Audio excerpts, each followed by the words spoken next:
Euro কাপের quarter ফাইনালের পর অবসরে যাওয়ার ঘোষণা দিলেন পর্তুগিজ তারকা ক্রিস্টিয়ানো রোনালদো। স্লোভেনিয়ার বিপক্ষে ট্রাইব্রেকে শ্বাসরুদ্ধকর জয়ের পর অবসরের কথা জানিয়েছেন ৩৯ বছর বয়সী এই ফুটবল তারকা। তিনি জানান ২০২৪ সালের ইউরো চ্যাম্পিয়নশিপ পর্তুগালের জাতীয় দলের জার্সিতে তার শেষ বড় টুর্নামেন্ট। এরপরই অবসরে যাবেন তিনি।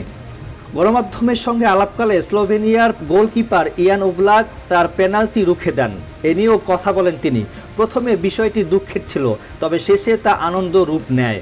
ফুটবল এমনই হয়, মাঝে মধ্যে এমন কিছু মুহূর্ত আসে যা আপনি ব্যাখ্যা করতে পারবেন না, আবার সেটাই সব কিছুই নয়।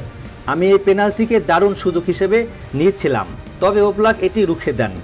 জাতীয় দলে নিজের ভবিষ্যৎ নিয়ে আন্তর্জাতিক ফুটবলের সর্বোচ্চ গোলদাতা বলেন, ইউরো টুর্নামেন্ট এটি আমার শেষ উপস্থিতি। এটি কেবল আমাকে শক্তি যোগায় না, বরং উৎসাহ দেয়। আমি আমার দর্শকদের জন্য দুঃখিত।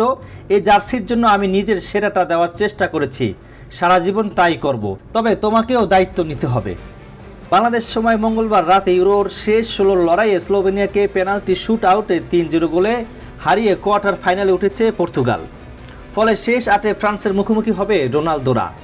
সাবেক 2 ইউরো চ্যাম্পিয়নের হাড্ডাহাড্ডি লড়াইয়ের অপেক্ষায় ফুটবল প্রেমিকরা। পর্তুগাল তো বটেই, বিশ্বকাপের ফুটবলের সর্বোচ্চ গোলদাতা তিনি। 211 ম্যাচে তার গোল 130।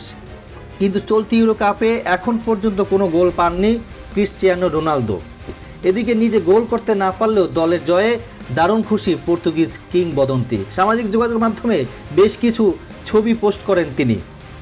সঙ্গে ক্যাপশনে লিখেছেন, ব্যাখ্যা না করতে পারার মতো কিছু মুহূর্ত, সবকিছু দিয়ে আমাদের সমর্থন দেওয়ার জন্য ধন্যবাদ।